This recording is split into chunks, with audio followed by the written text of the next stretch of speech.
timing for us being the 50th anniversary of the Smith Center. We'll celebrate that as well. And now let's go on to give a listen from the man coach from George Washington. Prepared to compete towards the top of the league and has been picked, that way for the first time. For the men's basketball coach. Great group. His name is Chris Campbell. Chris Campbell. A hard league to do well in, and so a lot of work to do, but excited to be here now, especially with Raphael here with me. So. Questions back? Region Mike. And alongside with him with his men's basketball player for George Washington. Coach Byron Kerr, 106.7 The Fan in Washington, D.C. Tell me about Rafael Castro and how much better. And their campus is in Washington, D.C.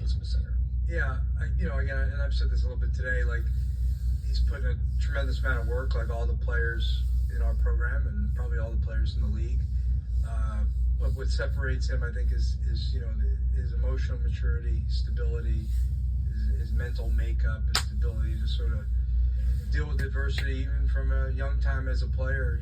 When maybe not getting quite the opportunity at Providence, and all along being able to keep kind of the love for the game and the love for the work, and it's a good lesson for a lot of people.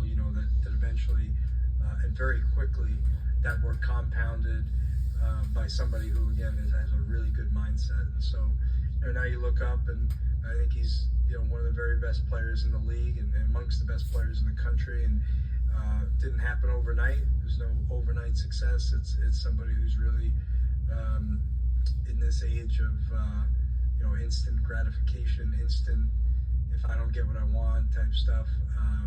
He's been able to kind of endure to become what he is today, which is great.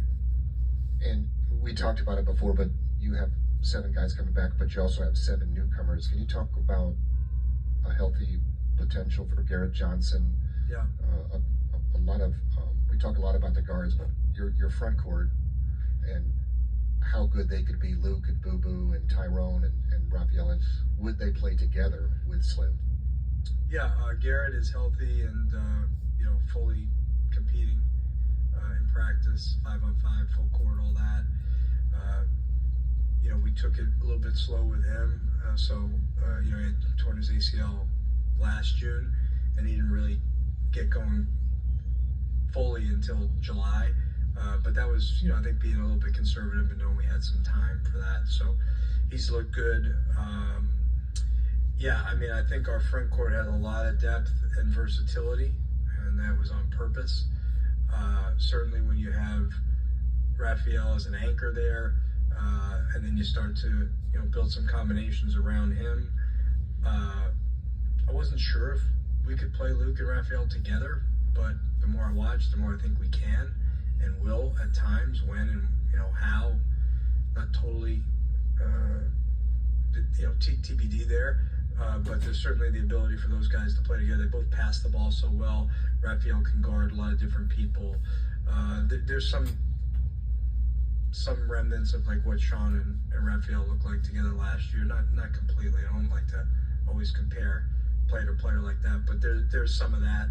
And then like Tyrone and Boo Boo, they give you those big long. While they're not 6'10", they're really long. Right, they're really good defenders. They can move their feet, they rebound. So a lot of different types of pieces there. Garrett being the one that sort of raises our ceiling tremendously if he's healthy, because I do think he's one of the best players in the league if he's healthy. Matt Maderno, leaving D&B Hoops for Raphael. I know you take every game on the schedule seriously, but you guys have a game against the defending champion Florida Gators, arguably the deepest front court in the nation. Is that a particular test that you're looking forward to, is kind of competing against the other best guys at your position? I feel like I look forward to every game, kind of going to every game with the same mindset. But knowing they're the national and defending champions is definitely a test that I feel like we're going to be ready for. That might be the game we play those 2 guys together too, by the way. Just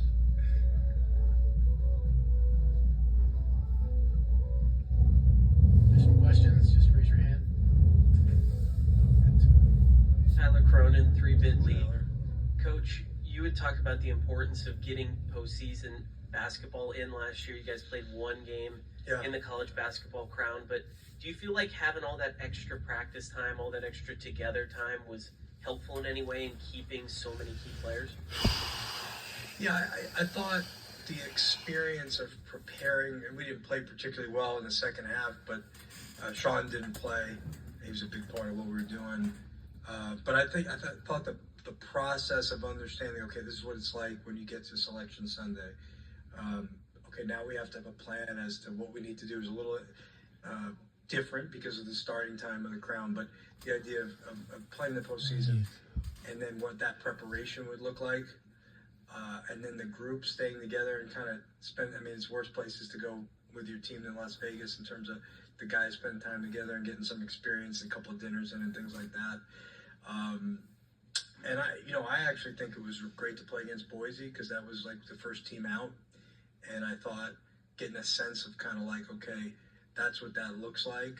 And I think we probably felt like, hey, we weren't quite there, but we were close, and especially with Sean, I think we could have, been very, very competitive in that game, and it gives you a little bit of a litmus test for the future, which is really was good for me.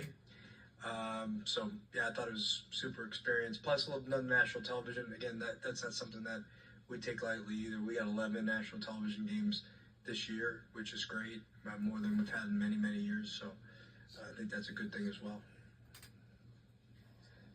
Chris Zach Weiss, Pittsburgh Sports Now. I'd be remiss not to ask, with a lot of Pittsburgh media here, about Trey, who of course was at Duquesne last season. Sure. Just what you saw in his crossover, his ability to produce in the Atlantic 10, and what that could look like on the court for you all.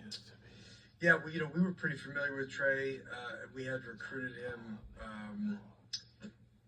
out of Canisius, and we couldn't get him in school only because we can't take anybody with 1 year left, right? So some places can, we can't.